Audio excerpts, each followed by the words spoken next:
హల్లెలూయా. దేవుని నామమునకు స్తుతులు కలుగును గాక. మీ అందరికీ కూడా యేసుక్రీస్తు నామమున వందనాలు, శుభాలు, ఆహ్వానం తెలియజేస్తా ఉన్నాను. ఆమెన్. హల్లెలూయా. ఈరోజు చాలామందికి తెలుసు ఫ్రెండ్షిప్ డే. ఎంతమందికి తెలుసు ఫ్రెండ్షిప్ డే? చాలామందికి తెలుసు. Happy happy happy friendship day. దేవుడు మీ ఫ్రెండ్షిప్ను దీవించును గాక, ఆశీర్వదించును గాక.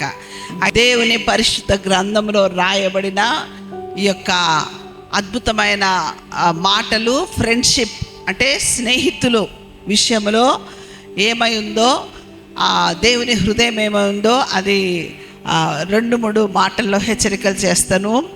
ఒకటి ఏంటంటే, యేసయ్య మనకు మంచి స్నేహితుడు. ఆమేన్. దేవుడు యేసయ్య నేను నీకు స్నేహితుడిని అంటాడు.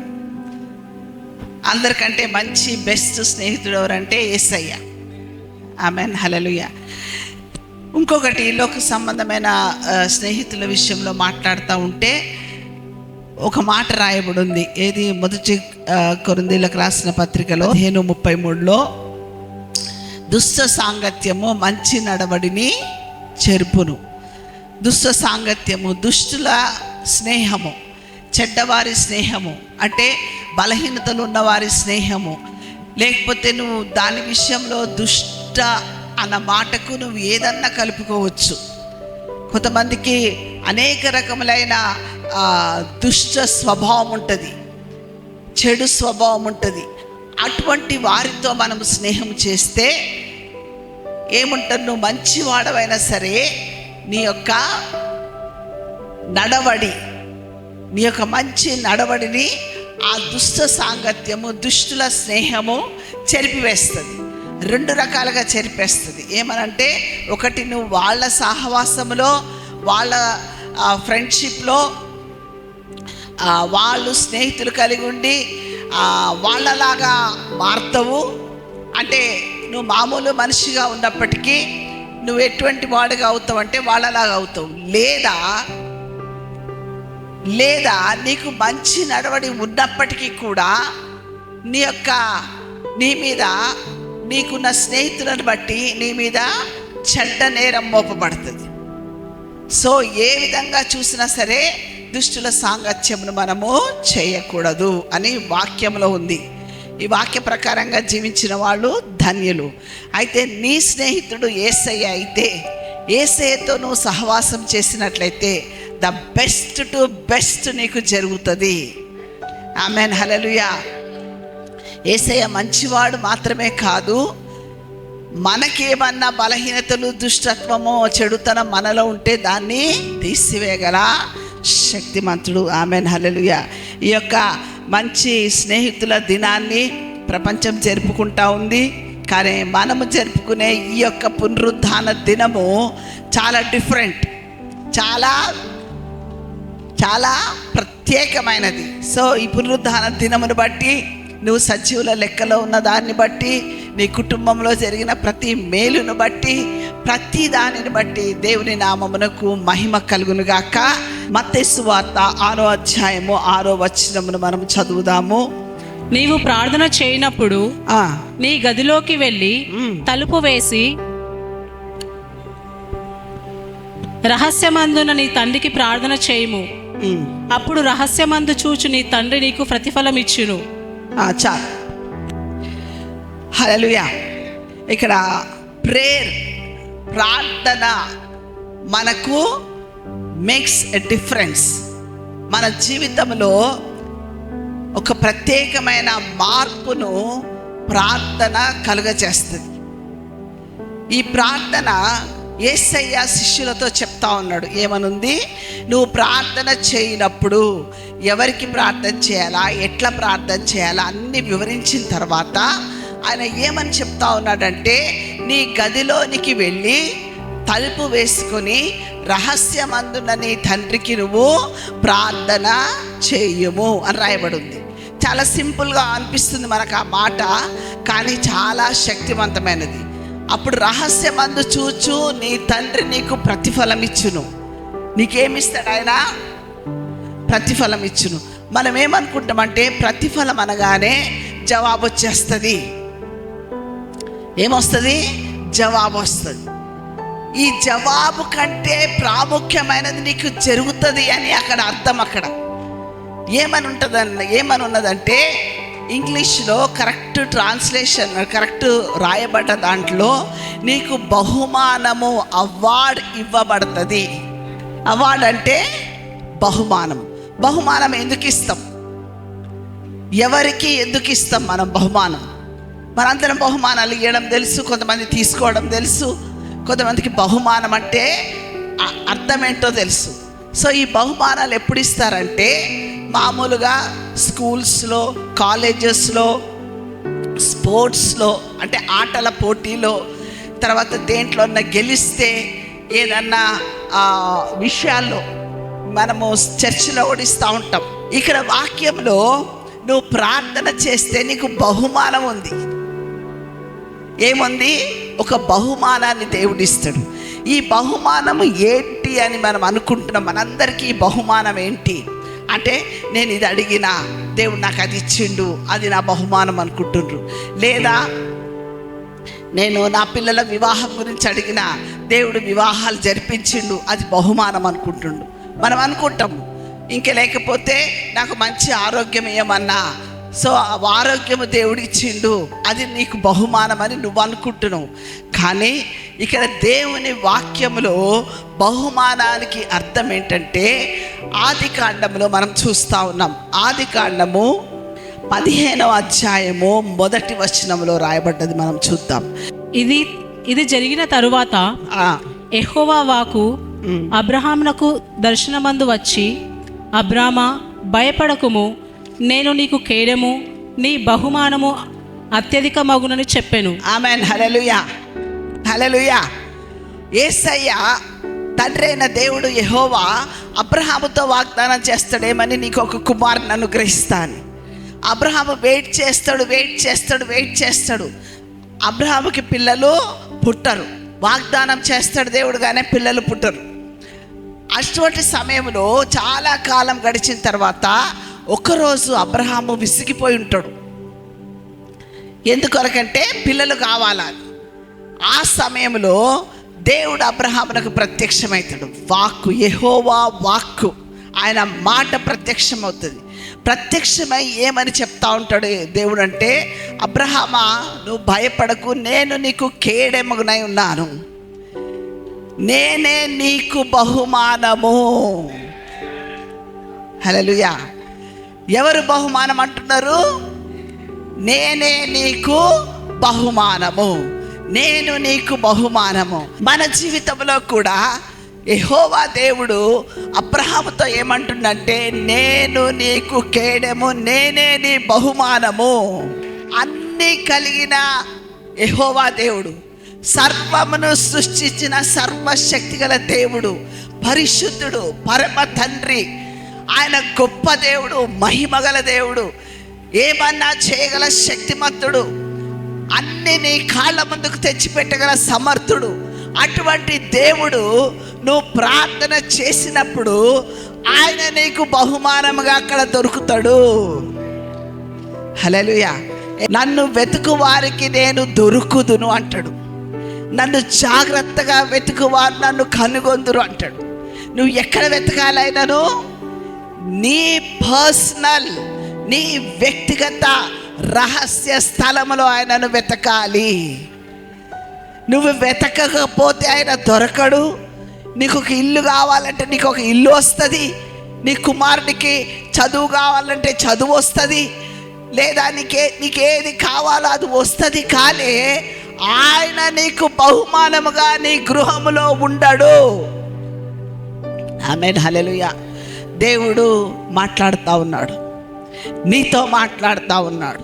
యేసయ్య సమరయ స్త్రీ దగ్గరికి ఆమెతో మాట్లాడడానికి వెళ్ళిండు. ఆయన సమస్తమును విడిచిపెట్టి ఒక పాపాత్మురాలైన స్త్రీతో మాట్లాడడానికి అక్కడ ఆమె కొరకు వెయిట్ చేస్తూ ఉన్నాడు. ఆయన శిష్యులు ఆహారం తీసుకోవడానికి వెళ్తే ఆ బండ మీద కూర్చొని ఎప్పుడు వస్తుందా అని వెయిట్ చేస్తున్నాడు. ఆ సమరయ స్త్రీకి తెలియదు, ఆమె అంటరాని ఆమె సమాజంలో చెడ్డ పేరుంది ఆమెకు. అందుకే 12 గంటలకు వచ్చి ఆమె నీళ్లు తీసుకుంటుంది. మనుషులు ఆమెను ద్వేషిస్తారు, ఎన్ని కుటుంబాలు ఆమెను శపిస్తూ ఉంటాయి. అటువంటి స్త్రీ దగ్గరికి కుమారుడు, దేవుని కుమారుడు, సమస్తమునకు వారసుడు, సమస్తము ఆయన మూలముగా కలిగేను, ఆయన ద్వారా కలిగేను, ఆయన కొరకు కలిగేను. అటువంటి గొప్ప దేవుడు ఆ యొక్క సమరయ స్త్రీ కొరకు కూర్చున్నాడు. అంతకంటే మనం ధన్యులం. నువ్వు ధన్యురాలవి, నువ్వు ధన్యుడవు. ఆమేన్, హల్లెలూయా. ఆమెకు దేవుడెవరో తెలవక ముందే ఆయన కూర్చొని ఉన్నాడు. నీకు యేసయ్య తెలుసు, తెలిసి కూడా నీ సమయమును నువ్వు వ్యర్థపరుచుకుంటున్నావు.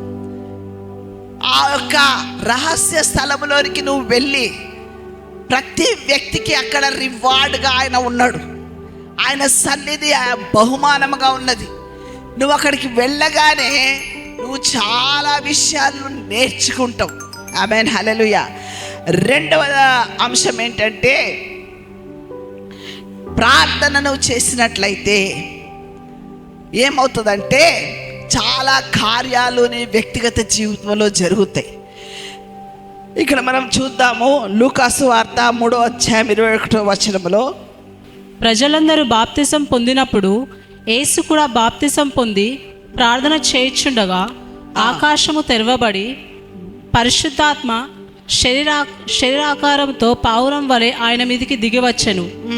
అప్పుడు నీవు నా ప్రియ కుమారుడవు, నీ యందు నేను ఆనందించుచున్నాను అని ఒక శబ్దము ఆకాశం నుండి వచ్చెను. ఆమేన్, హల్లెలూయా. యేసు ప్రభు శరీరధారిగా ఈ లోకంలో ఉన్నప్పుడు ఆయన అందరిలాగా ఉన్నాడు. 100% ఆయన మానవుడుగా జీవించిండు.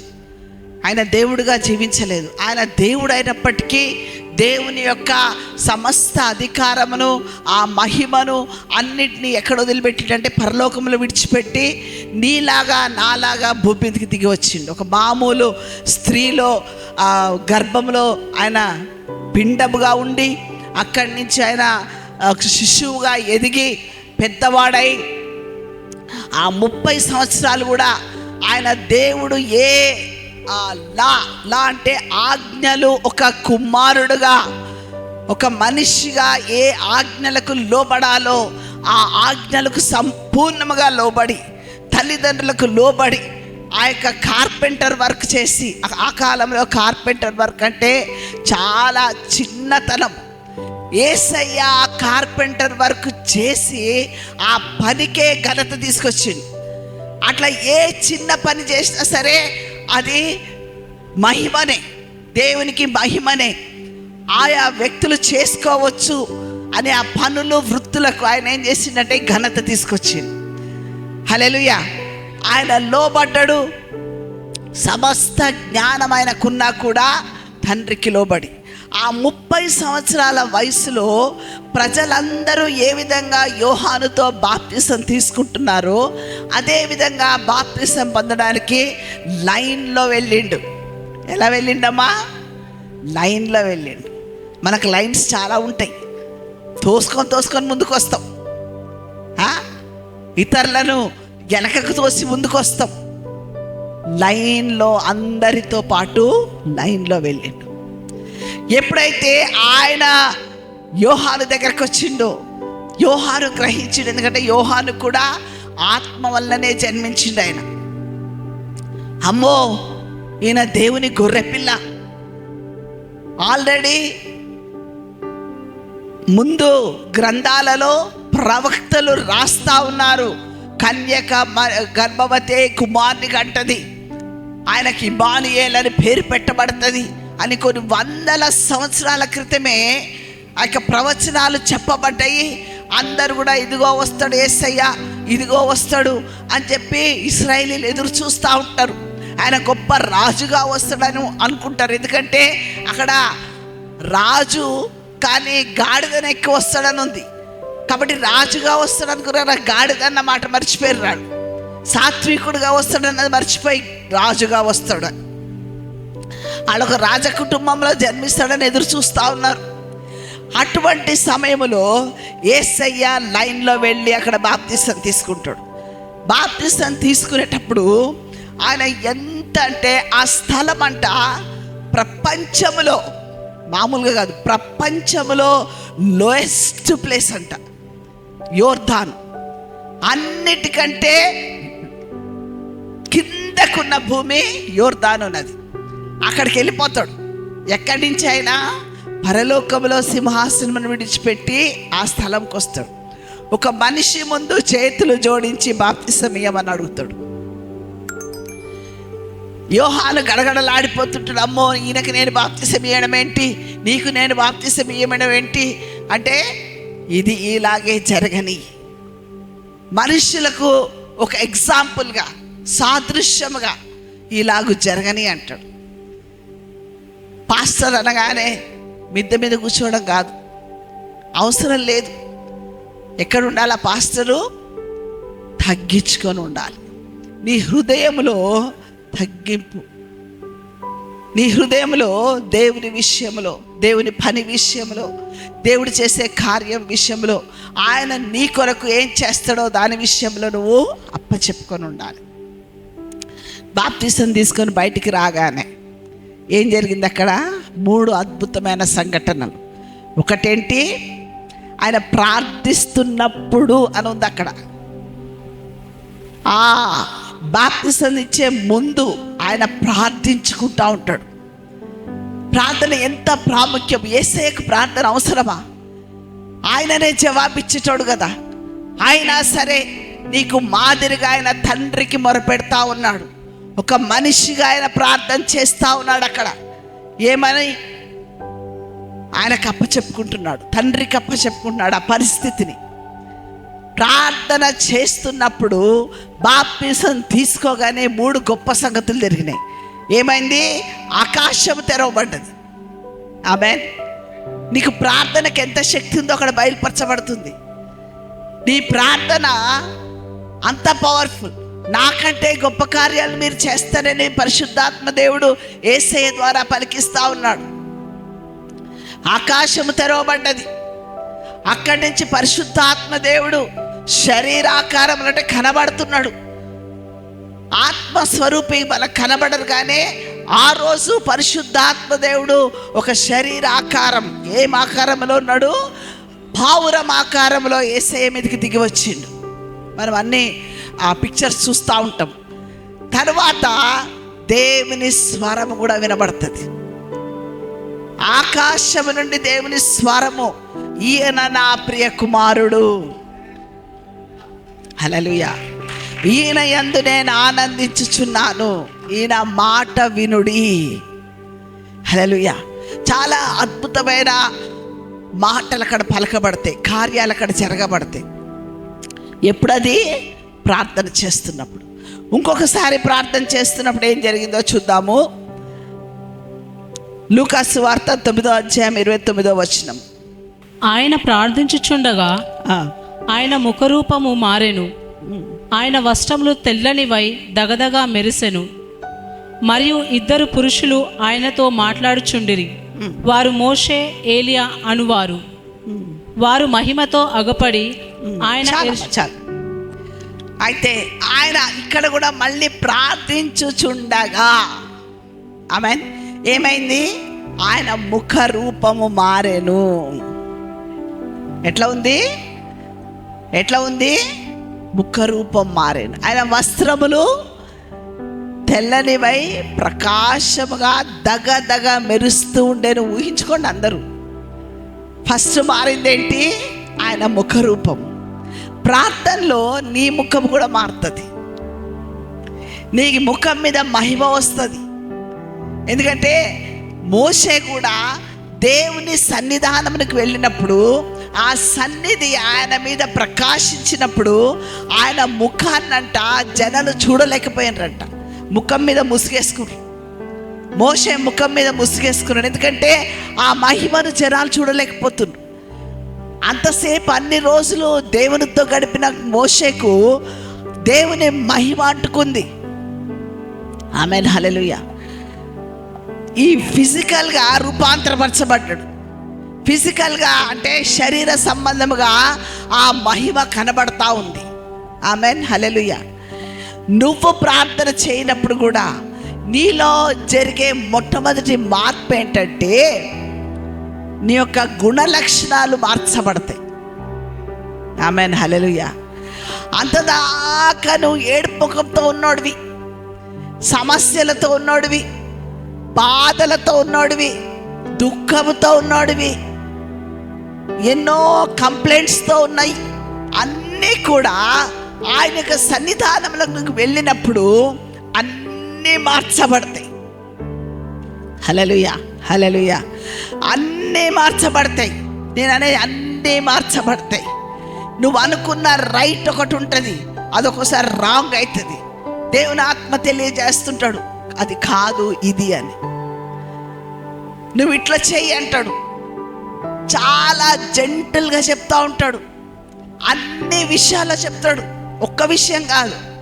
నువ్వు ఓపెన్ అయితే నువ్వు దేవుని యొక్క రహస్య స్థలంలోకి వెళ్ళి, ప్రభువా ఈ గుణము నాకుంది ప్రభువా, ఈ తత్వము నాకుంది ప్రభువా, దీని నుంచి నేను జయించలేకపోతున్నా ప్రభువా, నీ కృప నాకు చూపి. దేవుడు నీకు ఆ విషయంలో జయము దయచేస్తాడు. ఏదన్నా కానీ, అది ఎటువంటి బలహీనత కానీ, అది శరీర బలహీనత కానీ, ఆత్మీయ బలహీనత కానీ, ఎమోషనల్ బలహీనత కానీ, అది ఏదన్నా సరే, వాట్ ఎవర్ ఇట్ ఈస్, ఆయన రిపేర్ చేయగల శక్తిమంతుడు. ఆమేన్, హల్లెలూయా. ఒకవేళ నువ్వు తాగుడుతో బాధపడతా ఉన్నావు, విడిచిపెట్టలేకపోతున్నావు, నువ్వు ఒకటే చెయ్యాలి. దేవుని కృపాసింహాసనం దగ్గరికి వెళ్ళి, ప్రభువా యథార్థంగా నువ్వు అడగాలి, నాకు ఇష్టం లేదు ప్రభువా, నేను ఇది విడిపించు ప్రభువా. అదొక సైతాన్ ఒక్కోసారి దాన్ని ఒక తండ్రి కుమారుని జాలి పడినట్లు గద్దించినట్టు గద్దిస్తాడు. నువ్వు వేరే వ్యక్తిగా బయటకు వస్తావు. నువ్వు అసూయపడే స్వభావం నీకుంటే, ఇతరులతో పోల్చుకునే స్వభావం ఉంటే, నువ్వు ప్రార్థనలో ఉన్నప్పుడు రూపాంతరపరచబడతావు. నీకు తెలుస్తుంది ఈ గుణము నాకు ఉండకూడదు, ఇది నేను కలిగి ఉండకూడదు, ఈ ఏడ్పు నాకు ఉండకూడదు. ఎందుకంటే మనం జీవించే ఈ 70, 80, 90 సంవత్సరాలు ఇవి చాలా టెంపరీ లైఫ్. ఇది ఈ టెంపరీ లైఫ్లో అంటే తాత్కాలికమైనది. ఇది ఈ తాత్కాలికమైన ఈ జీవితంలో నువ్వన్నీ పెట్టుకొని ఉండి దేవుని నువ్వు మహిమపరచలేవు. నువ్వు అవి తీసివేసుకోవాలని దేవుని ఉద్దేశం. అందుకే నీకు ఒక అవకాశం ఇస్తా ఉన్నాడు. ఏంటి అవకాశం అంటే, నువ్వు నా సన్నిధికి రా. నీకు ఎటువంటి గుణం ఉన్నా సరే, కొంతమందికి దొంగతనం చేసే గుణం ఉంటుంది, కొంతమందికి అబద్ధాలు ఆడే గుణం ఉంటుంది. అది వాళ్ళకి తెలుసు తప్పని, అయినా సరే అది విడిచిపెట్టలేరు. కొంతమందికి మోసం చేసే బుద్ధి ఉంటుంది, కొంతమందికి రాంగ్గా రాసే బుద్ధి ఉంటుంది. అన్నీ ఉంటవి. శరీరము కాబట్టి శరీరములో దొంగతనము, మోసము, అబద్ధము, మత్సరము, కలవరము, కొట్లాట, వ్యభిచారము, ఒకరిని నిందించడము, లేని మాటలు పుట్టించడము, అతిశయించడము, గర్వము, గర్విష్టి హృదయము, ఇంకా ఎన్నో లిస్టు, పెద్ద లిస్ట్ అది. నేత్రాశ, శరీరాశ, జీవపటంబములు, నన్ను అందరు గుర్తించాలా, నేను ఎంత గొప్పని అనుకున్నావు, తగ్గించుకునం ఉండదు. ఇవన్నీ కూడా శరీరంలో డిపాజిట్ అయి ఉంటాయి, శరీరంలో ఉంటాయి. అవి ఎంత భయంకరమైన అంటే నిన్ను మోసం చేస్తాయి, తన్ను తాను మోసపరుచుకుంటే. అందుకే బైబిల్లో ఏముందంటే, ఏ పనన్నా చేసే ముందు నిన్ను నువ్వు నిన్ను నువ్వు ఫస్ట్ చూసుకో. అద్దంలో పోయి ఎదుటివాడి కంట్లో ఉన్న నలుసును చూడకును, నీ కంట్లో ఉన్న దూలం చూసుకో. చాలా ఈజీగా చెప్పేస్తాం మనం, కానీ ఈ ఉదయకాలంలో దేవుడు ఏమంటున్నాడంటే, మీ ప్రతి మాట నాకు తెలుసు, మీ ప్రతి తలపు నాకు తెలుసు, మీకు ఊహ పుట్టక ముందే నాకు తెలుసు. కానీ మీరు మాట్లాడే మాటలకు, ఊహించే తలంపులకు, పక్కన భర్త ఉంటాడు, పక్కన భార్య ఉంటుంది, అయినా సరే మీ ఆలోచనలు వేరే ఉంటాయి, మీ తలంపులు వేరే ఉంటాయి, మీ ఉద్దేశములు వేరే ఉంటాయి. భర్తకు తెలియకపోవచ్చు, భార్యకు తెలియకపోవచ్చు, కానీ తండ్రి అయిన దేవుడు సమస్తమును కలగజేసిన వాడు, ఆయనకు సమస్తము తెలుసు. ఆయనకు మరుగైనది లోకములో ఏది లేదు. చెప్పకూడదు. హల్లెలూయా. కీర్తనలు 2వ అధ్యాయము 8వ వచనం. నన్ను అడుగుము, జనములను నీకు స్వాస్థ్యముగాను భూమిని దిగంతముల వరకు సొత్తుగాను ఇచ్చెదను. ఆమేన్. హల్లెలూయా. ఏమని చెప్పబడ్డది? ఏమన్నాడు దేవుడు? నన్ను అడుగుము. ఏం చేస్తారు? మీరు ఎవరిని అడుగుతున్నారు? సృష్టిని అడుగుతలేరు, సృష్టికర్తను అడుగుతా ఉన్నారు. నన్ను అడుగుము, జనములను నీకు స్వాస్థ్యముగాను భూమిని దిగంతం వరకు సొత్తుగానిస్తాను. ఆమేన్. హల్లెలూయా. మొట్టమొదటి నువ్వు ఆ యొక్క రహస్య స్థలంలోకి వెళ్తే నీకేమొస్తుంది తెలుసా? విశ్వాసం వస్తుంది. చాలా మందికి, ఇక్కడ కూర్చున్న వాళ్ళకి ఎంతమందికి అది నమ్ముతారో లేదో నాకు తెలియదు, కానీ మనకు ఒక నిత్యత్వం ఉన్నది. మనము చనిపోయిన తర్వాత అక్కడికి వెళ్తాము, అది నిత్యము ఉంటుంది. ఇది టెంపరీ లైఫ్. ఈ జీవితంలో మనము దేవుణ్ణి ఎలా మహిమపరచాలో, ఆయన ఆజ్ఞలకు లోబడి ఆయనకు మహిమపరచాలన్న సంగతిని, అది స్థిరమైనది. ఆ స్థిరమైనదని ఎప్పుడు నీకు వస్తుందంటే, నువ్వు ప్రార్థనలో ఉంటేనే వస్తుంది. నీకు ఆ భయం వస్తుంది. యెహోవా యందు భయభక్తులు కలుగుతాయి. తెలిసిన వాళ్ళు గ్రహించగలుగుతారు. ఆయన సామర్థ్యం తెలిసిన వాళ్లకు ఆయన ఏమన్నా చేయగల శక్తి ఉందని తెలిసినప్పుడు నీ యొక్క ఆ యొక్క రెస్పెక్ట్ను ఇచ్చేస్తావు దేవునికి. నువ్వు నమ్ముతావు. ఆ నమ్మకం ఆ సీక్రెట్ ప్లేస్లోనే, ఆ రహస్య స్థలంలోనే జరుగుతుంది. ఆ మార్పు ఆ రహస్య స్థలంలో జరుగుతుంది. పిండము 9 నెలలు ఏ విధంగా గర్భంలో పెరుగుతుందో, నీ పెరుగుదల, ఆత్మీయమైన నీ పెరుగుదల ఎవ్వరికి కనబడదు, కానీ ఆ సీక్రెట్ ప్లేస్, ఆ రహస్య స్థలంలోనే నువ్వు ఎదుగుతావు. ఆమేన్. హల్లెలూయా. నువ్వు బయటకు వచ్చినప్పుడు నీ ప్రవర్తన వేరేగా ఉంటుంది, నీ మాట వేరేగా ఉంటుంది, నీ తలంపు, నీ చూపు వేరే ఉంటుంది. ఒక జయించిన వాడు నడిచినట్లు నువ్వు నడుస్తావు. ఆమేన్. హల్లెలూయా. అందుకే కింద ఏమని రాయబడి ఉన్నది చూడండి. నువ్వు ఎప్పుడైతే జయించిన వాడి యొక్క ఆ యొక్క ఆత్మను నువ్వు పొందుకున్నట్లయితే, నీలో ఉన్నవాడు ఈ లోకంలో ఉన్న వాడి కంటే గొప్పవాడని నువ్వు గ్రహించినట్లయితే, ఆత్మలో నువ్వు గ్రహించినట్లయితే, నువ్వు అబద్ధం ఆడవు, అన్యాయము చేయవు, మోసము చేయవు, అపరిశుద్ధంగా ఉండవు, అవిశ్వాసంతో ఉండవు. నీకు అన్నీ కూడా దేవుని గుణలక్షణాలు నీలోనికి వస్తాయి. అందుకే నువ్వు ఏం చేయగలుగుతావంటే చూడు, నెక్స్ట్ వచనంలో ఉంది. ఇనుపదండముతో నీవు వారి నలగొట్టెదవు, కుండను పగలగొట్టినట్టు వారి ముక్క చెక్కలుగా పగలగొట్టెదవు. ఆమేన్. హల్లెలూయా. ఎవరు వాళ్ళు? నీకు వ్యతిరేకంగా నిలబడ్డ ఏ పరిస్థితి అయినా సరే, అది ఫైనాన్సెస్ కావచ్చు, అది అనారోగ్యం కావచ్చు, అది నీ రిలేషన్షిప్ కావచ్చు, నీ యొక్క భార్యాభర్తల సంబంధము మిస్అండర్స్టాండింగ్స్ కావచ్చు, పిల్లల యొక్క భవిష్యత్తు కావచ్చు, లేకపోతే నీ సంఘంలో నువ్వు చెయ్యాలనుకున్న పనిని చెయ్యాలన్న ఆశ ఉండొచ్చు. అది ఏమైనా సరే నీకు వ్యతిరేకంగా, నీకు ఆటంకంగా ఉన్నదాన్ని కుండను పగలగొట్టినట్లు నువ్వు పగలగొట్టగల సామర్థ్యము దేవుడు నీకు దయచేస్తాడు. ఆమేన్. హల్లెలూయా. అంటే నీ జీవము నా జీవమునకు ఆధారభూతుడు ఆయన. నీ ఊపిరి ఆయననే, నీ జీవం ఆయననే, నీ యొక్క సృష్టి స్వరూపము పోలిక ఆయనదే. ఎంత స్తుతించినా తక్కువే. అందుకే ఎదుటివారి విషయంలో కూడా మనం చాలా దీనంగా, క్షమించే హృదయంతో, ప్రేమించే హృదయంతో ఉండాలి.